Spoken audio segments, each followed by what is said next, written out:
Donc quand on a un commerce de type local, c'est-à-dire ayant pignon sur rue, avec un vrai commerce physique installé dans une ville, il y a des choses spécifiques à mettre en place pour optimiser son référencement. Ce qu'il faut savoir, c'est que quand on nous cherche, quand on cherche ce genre de commerce, on tape le nom de l'activité, par exemple coiffeur, et puis suivi de la ville. Là, vous voyez que les résultats de recherche sont divisés en plusieurs parties. On a cette partie avec les petits mots-clés annonces. Ce sont des annonces Google AdWords, c'est-à-dire que ce sont des sociétés qui ont payé pour être positionnées sur ce mot-clé-là, coiffeur Paris, et pour être positionnées donc en première place. Et des fois, vous en avez à droite, mais ici, c'est pas le cas. Vous avez ensuite 3 résultats naturels. Bon, des fois, c'est plus, des fois, c'est moins. Ce sont des résultats qui sont proposés, qui ont été...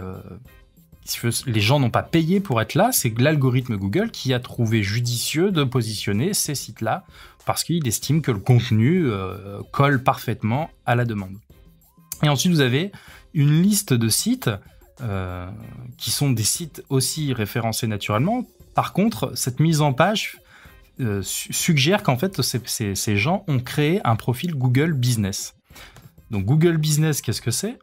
C'est tout simplement l'équivalent des pages Facebook destinées aux entreprises et plus précisément aux entreprises physiques qui ont des adresses physiques.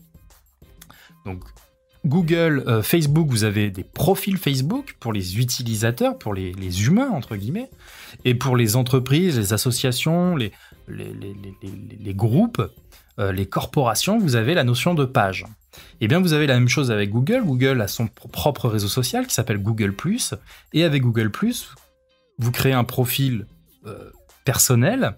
Donc là, comme il y a beaucoup de produits Google, vous avez Google Analytics, Google+, Google AdWords, etc., etc. Donc là, il faut à chaque fois avoir une adresse Gmail. Je vous recommande de vous créer une adresse Gmail en votre nom propre et pas au nom de votre société, puisque la création de page va passer, comme pour Facebook, par la création avant tout d'un profil, entre guillemets, d'être humain. Donc, créez-vous d'abord une adresse Gmail, puis enrichissez votre profil Google+, puisque quand on crée une Gmail, on a automatiquement un compte Google+, qui est suggéré. Une fois que votre profil Google+ est bien complété, vous allez créer une page de type commerce, et plus précisément commerce local, qui s'appelle Google My Business. Et donc là, on va vous proposer de mettre des photos, de mettre des vidéos, et c'est ce qui fait que ces différents sites sont présentés de cette manière-là. Et ce qui est intéressant, c'est que quand, par exemple, on tape une recherche avec un téléphone mobile, le navigateur va détecter votre position et va vous faire des propositions en fonction de la distance du commerce que vous recherchez et celle d'où vous êtes situé au moment où vous demandez. Donc vous pouvez être en tête de liste en fonction de votre proximité. Ça marche aussi avec l'application Google Maps. Donc vous voyez que si je clique là, je vais aller directement sur le site. Par contre, si je survole la petite flèche qui m'est présentée ici, je vois que j'ai des informations, je peux aller accéder à Google Maps, je peux voir l'intérieur par des photos. Donc c'est pour ça que c'est important de bien remplir son profil avec des photos et si possible avec des vidéos. Et plus un profil est bien rempli et judicieux, plus vous avez de chances d'avoir un bon positionnement. Et vous voyez aussi qu'il est possible sur un profil Google Business de laisser des avis. Et donc forcément, quand vous avez des bonnes notes, c'est toujours, ça convertira toujours la personne qui recherchait un commerce dans votre genre.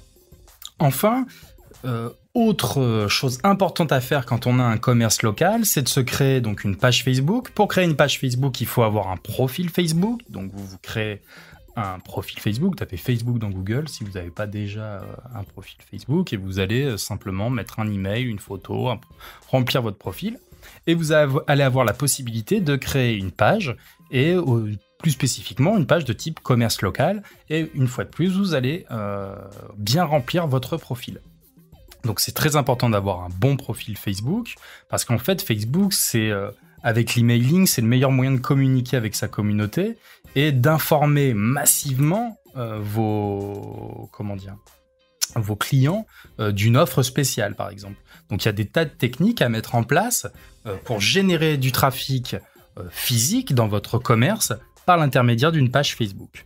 Donc, pour résumer, il faut être sur il faut avoir une page Google Business bien remplie, il faut avoir une page Facebook bien remplie, et il faut avoir donc de belles photos, de belles vidéos, hein, ça c'est important, et aussi d'être présent sur les annuaires qui sont en tête de liste sur la requête type coiffeur Paris.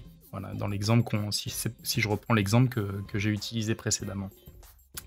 Vous regardez, vous tapez ça et vous regardez s'il y a des annuaires de type TripAdvisor, de type Yelp, l'internaute. Bien souvent, ce sont ces sites-là, ces sites annuaires qui arrivent en tête de liste et de voir, ou ça peut être aussi des magazines, de voir s'il n'y a pas possibilité d'actualiser soit cet article de blog en contactant le blogueur en question, le magazine, soit d'aller, si c'est un site d'avis, un site de type Yelp, TripAdvisor, de créer un compte et de bien fournir les informations liées au profil. Donc voilà pour les informations liées au référencement local.